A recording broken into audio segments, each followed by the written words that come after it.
Hey, where you been? If you missed my last video, you missed this.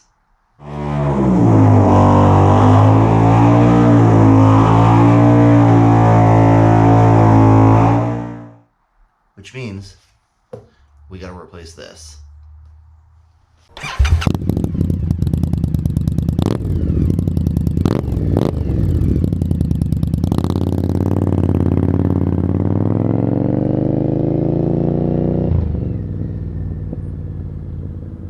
As you can see, we've made ourselves quite a mess. There is rubber absolutely everywhere. There's dust and black all over the fender. So we'll have to clean that up eventually, but we'll do this tire first. So first things first, as you know, support the bike. We're going to be jacking this thing up a bit to remove the rear tire. I like these front stands. There's a little lever here that I can lock the bike in. So we'll go ahead, jack that up a bit, and we'll get going on that rear tire. All right, with the bike supported, I like to lift with a jack. I do it so the tire is just like half an inch above the concrete, because when we pull this axle out, the tire's going to want to drop, and I don't want it to drop too far. So tools you will need are a pair of needle nose and or screwdriver to remove this C-clip. You're going to need a 1/16" and a crescent wrench, or 2 crescent wrenches to remove those nuts. And then you're going to want a 1/2" socket to remove the axle adjuster. So I also like to have a little sort of TIG wire, just so I can hang that caliper so it's not rust. Putting tension on that brake line. This bracket here is held in with the axle, and there's a boss here that kind of keeps it from rotating. So all that weight on the brake line is not good. So anyways, let's get in C-clip.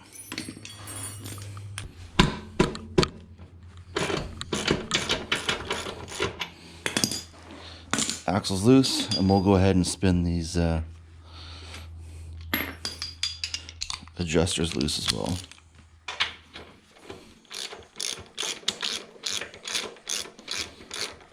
So you gotta loosen it enough that you can get that belt over the hub.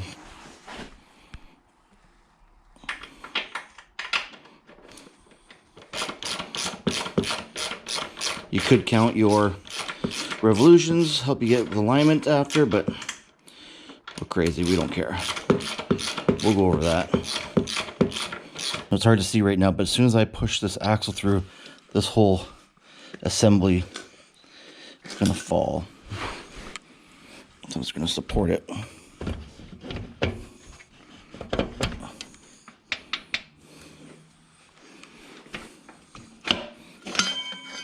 There. So you see you got this bracket with your caliper, and I'm just going to go this way, support that,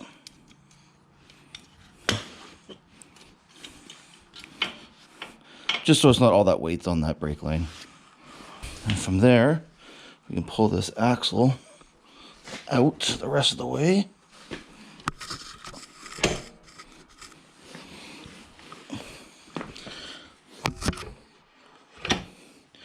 There we go.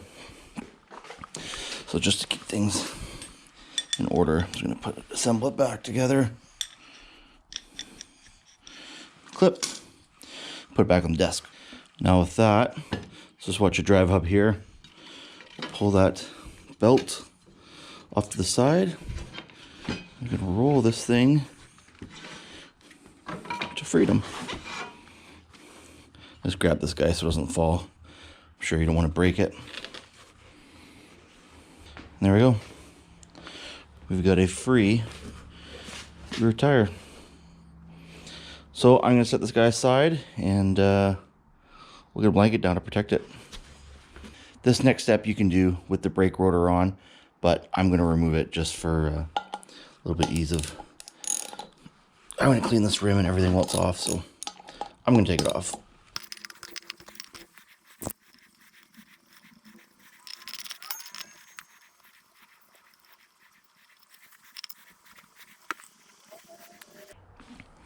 pull that off, grab the rotor. Let's get on this tire. All right, so from here, you need a couple tools.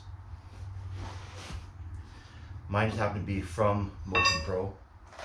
Got 2 rim protectors and 2 tire irons that have a built-in bead breaker.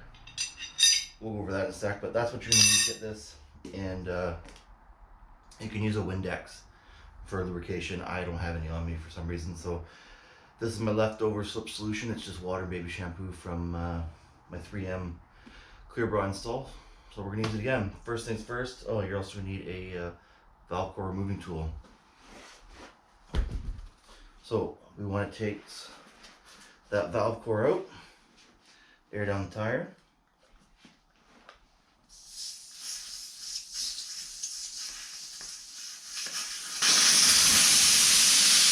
All right, with all the air taken out, we're gonna want to start breaking the bead from this rim.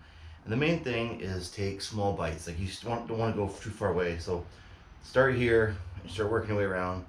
And as you start breaking that bead and you get, a third of the way, it'll come pretty quickly.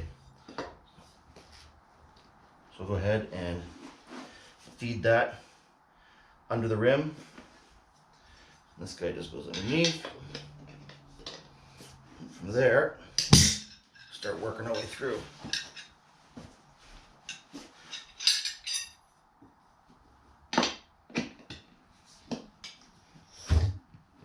There. That one just wanted to come. So we got that side. Gotta do this side.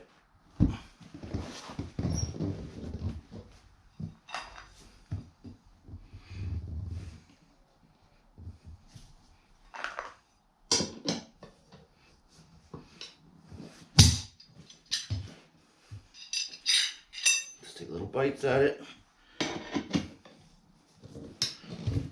There we go.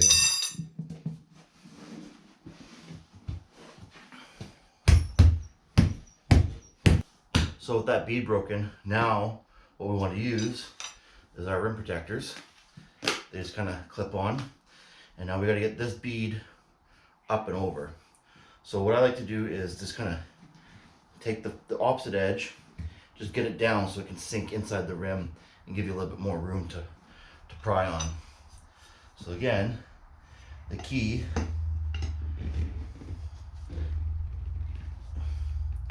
is little bites. You're gonna have to have patience because sometimes this is easy, sometimes it's not.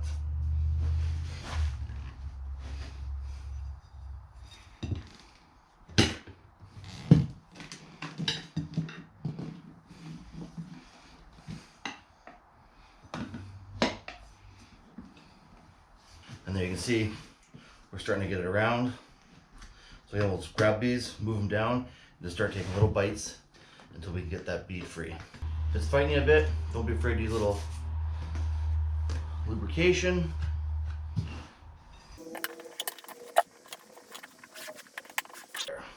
So once you get about a third of the way, you can almost pull it through.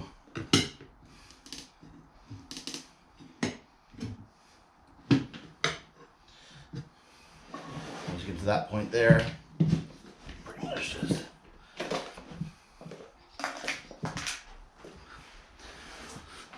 so once we got that one, we're now going to do the same thing from this side. We'll put our rim protectors here and pry it over.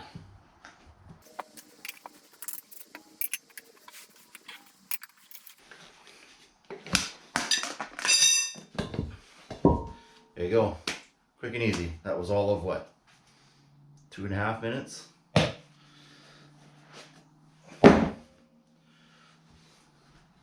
So before we go any further, I'm going to go ahead and remove these wheel weights. I'm going to wax the wheel while it's off because why not? And then this valve stem. If you got a Scout, that's a pain in the ass to get your filler neck on there. So bought these 90-degree black ones. So we'll install those so they point out, make tire filling a little bit easier. Cancel that. The valve stem that we bought It's not going to be deep enough here to fit through this wheel, so fuck me, eh? We'll just have to make that a different project. Back to the wheel. Well, sucks about those valve stems. Whatever, I'll make a different video on that one later on. Would just be nice to get done now. So good news, bad news. Good news is most tires will come with a painted dot marking the lightest point of the tire. So that's what you line up the valve stem. Stock ones have it. Great. These Avons don't. There's no marking anywhere telling you the lightest point, so we're just gonna have to wing it. There's nothing inside. There's nothing outside. No dice. So, since it's nighttime out, I have not been able to warm these up, put them in the sun, that kind of thing. So I just threw my heat gun inside here on hot for about 10 minutes, so they're a little bit softer. So it'll make life a little bit easier to work with. And most motorcycle tires are directional, so you want to make sure you have the arrow pointed in the right way. And on these guys, they are the Cobras facing forward. So we went with a 180 65/16. I wouldn't say these were my first choice, but I know a lot of guys run these on the bobber. They fit. The 180 does fit. It's known. I quite like that stock knobby look, and I will probably end up changing these tires. But for now, they were cheap. I got a good price on them, front and rear, from online. So we'll just we'll run them for a season, see what happens. So anyways, we're gonna do everything in reverse, right? So first thing is just lube up this bead here and seat the first one. So we want to make sure that everything's facing the right way. We've got the drive hub on this side, got the rotor on this side, everything's spinning this way, arrow's spinning this way. So we're going to go like that.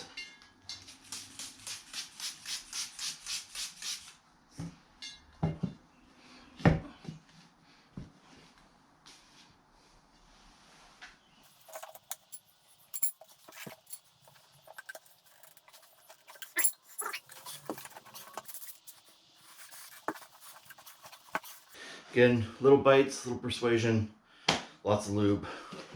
And you will win.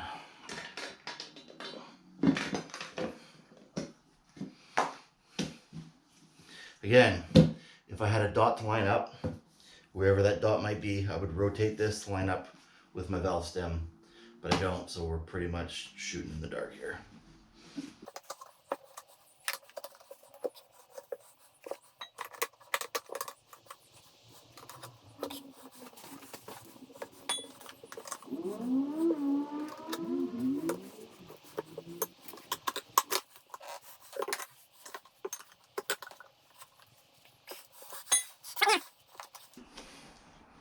Almost. Oh, I'm sweating now. Oh.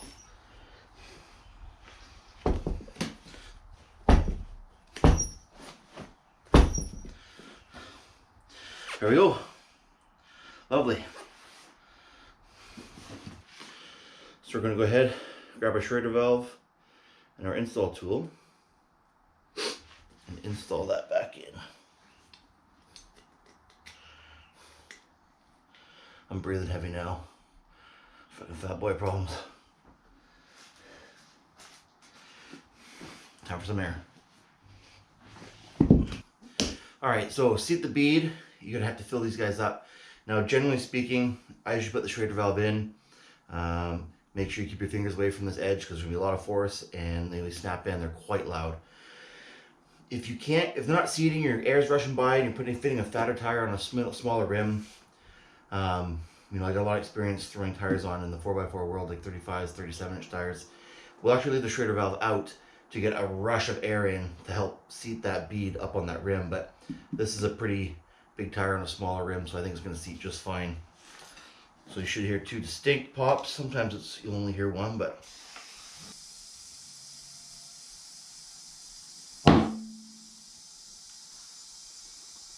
there's one, there's two. So that should only take like 30, at most like 30 psi. If it's not seating for you, something's wrong. Just take a step back, break the beads, check them, make sure everything's clean, maybe get more lube in there, and then hit it again with some air. So we'll go ahead and air these up to the recommended PSI.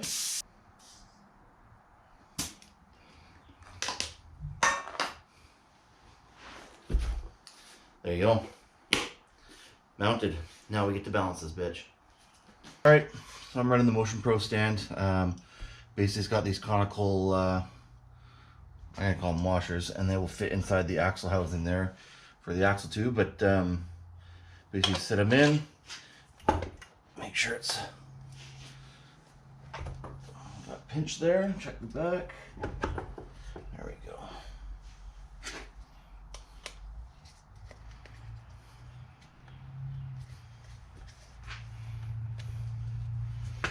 Okay, and so we want to find balance. So we're going to let this guy spin, and the heaviest part is going to fall down to the 6 o'clock position. So we'll then be able to mark the lightest part, and that's where we're going to add our weight.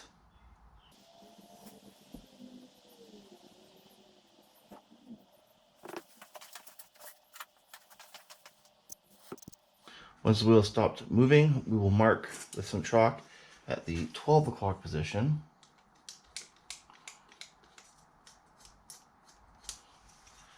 Indicating that is the lightest point of the wheel. And as we see, it starts raising. So I also picked up some Motion Pro wheel weights. They're black. They're going to match the rim. So we'll start with 4 and see where we're at.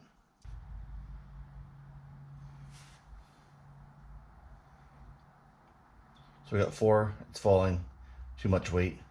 We'll try for 3.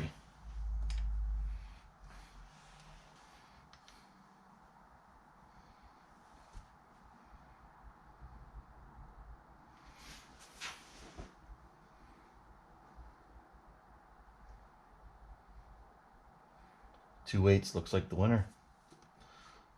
We're just going to clean the wheel weight surface with some isopropyl alcohol.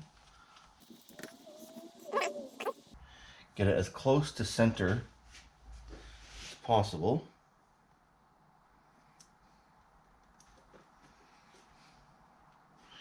And double check.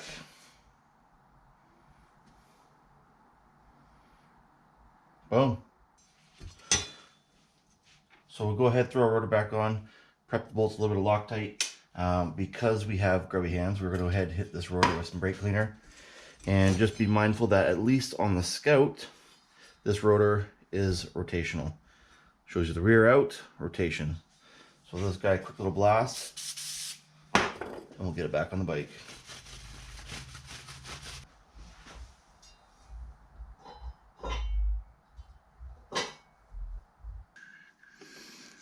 The manual has this guy at 19 foot-pounds.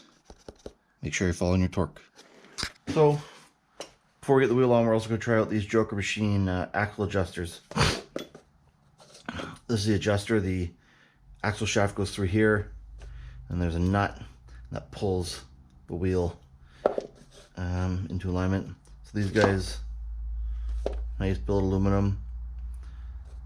This is a lock washer, so a little more safe on that guy. There's no lock washer feature on this. I don't know. We'll give it a go. See what happens. I can always swap them out if I don't like it. But anyways, let's get these guys and these guys back on the bike. Also, I should say, if you're doing this, now's a great time to do your wheel bearings. My bike's got a little over 6,000 miles on it. I checked them. They're fine. I'm not replacing them. But now is the time to do it. Anyways, let's get on this bike. Okay, with our axle adjusters in, we got our drive gear on, and the belt kind of placed over it. So we'll go ahead and feed the axle tube right through here.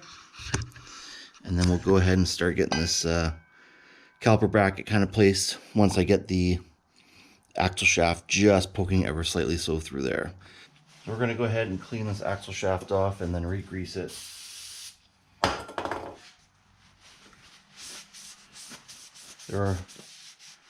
Everybody likes a greasy shaft.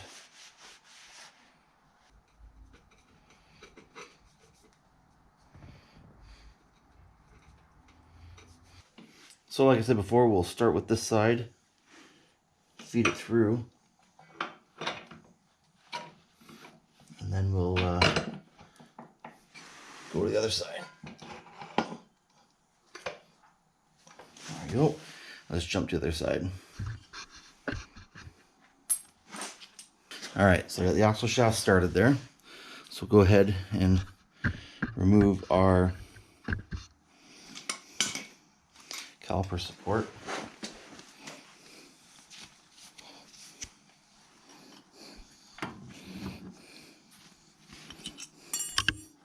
And we'll just feed this guy back in.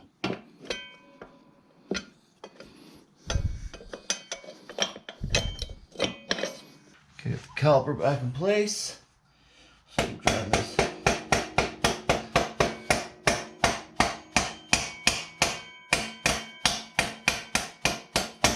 There we go.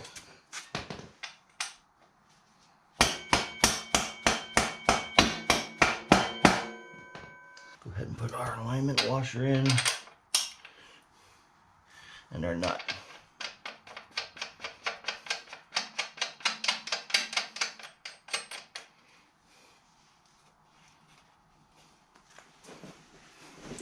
Before I get too carried away, just a quick check for bindage, but we're good.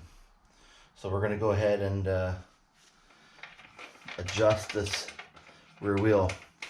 Now, I've already done a video on that, so go ahead and check that one out. We're going to bypass that on this one, otherwise this video is going to be just way too long. So if you want to see that one, check that one out. I'll put a link. All right, we got the tire on. We've got our Joker Machine axle adjusters. Both sides. I'm not too sure about these guys. There's no way of locking them down like with a nylock nut. They're not going anywhere, so I did throw a little blue Loctite on there. Hopefully this guy's set up. We'll do a couple short rides, just double check this, double check the alignment, and make sure these are going to stay on. I hate for this to rattle off on the road and maybe without an axle adjuster. So let's drop the bike down and get onto the front.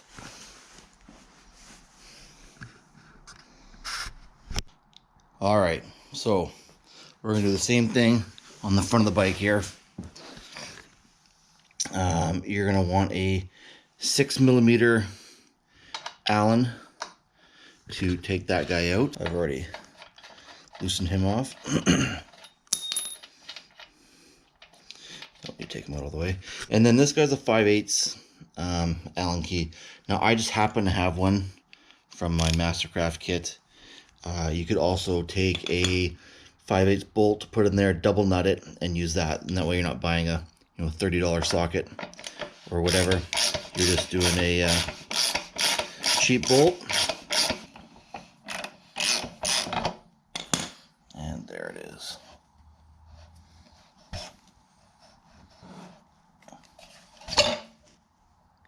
Pull that guy straight out, and then your wheel is free. Now on the bobber, you're going to remove this caliper because it's going to hit the rim and not allow you to take it off. It's a 5/16 Allen key.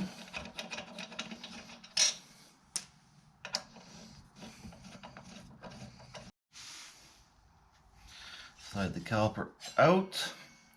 And again, same thing. Use this guy, hang it, just to kind of keep tension off that brake cable. Slide that wheel right out. So we got some pretty uneven wear on the front tire as well. I don't know if you can see that, but we're gonna swap it too. Just like the rear, there's a dot marking the lightest area of the tire, which you line up with the valve stem. and we're going to replace that with an MT90 Cobra. They didn't have the exact size. These rims are 16 inch. They're hard to find good wheels for, or sorry, good tires for. So I know these fit, and I just needed something. I'm probably gonna end up swapping out the wheels for a different size, and then I can run different tires, more selection at least. But for now, we'll run this guy, and I know they fit because I've seen guys do it online. So exact same process: pull that valve cord, debead the tire, pull it out, swap it. I'm not gonna bore you. We'll fast forward through that real quick.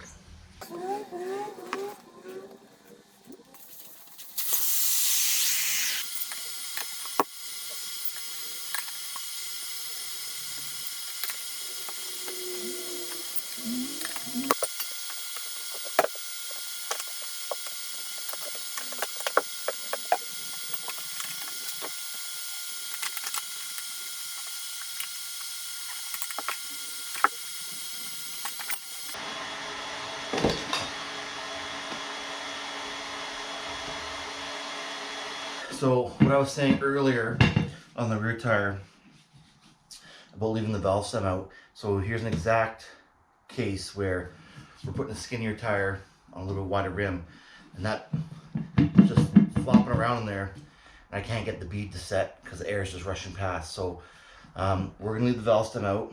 We'll blast the air. Unfortunately, I just got my little compressor here, my big one's at work. And we can also ratchet strap this to compress this tire so it bites. We just need it to bite a little bit. And you see I can fit my fingers right in there. So we're gonna ratchet strap this guy, tighten it down, and we'll air it up, set the bead, pull the air off, it's all gonna rush out, and then we'll put the valve cord back in. But for now, we'll strap it. Okay, so ratchet strap's on there, and the goal is to compress the tire enough that it pushes these beads out. I think we got her. It's gonna get loud. The pressure's probably gonna turn on.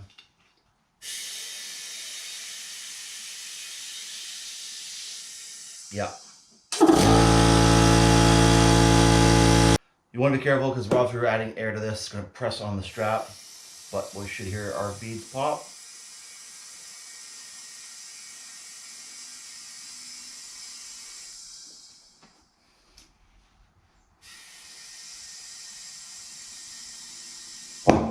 One, maybe flinch. Two. There we go.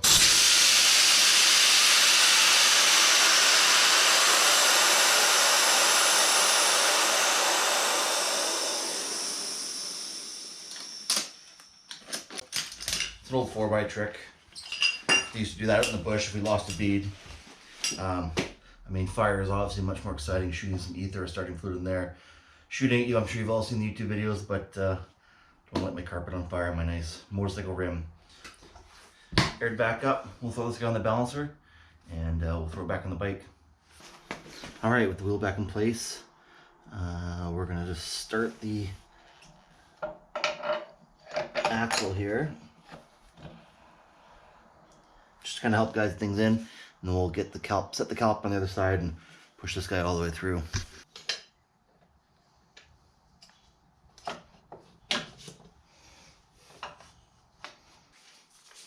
The axle goes to 52.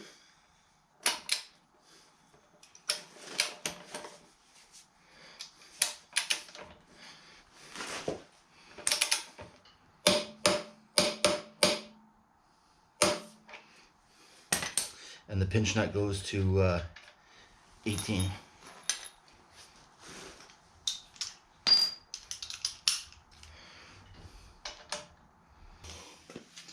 There we go.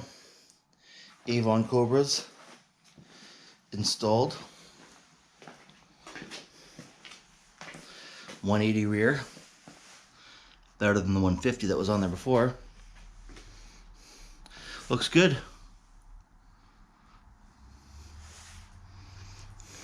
I love the lines of this bike, but the back end looks like a guy that missed leg day.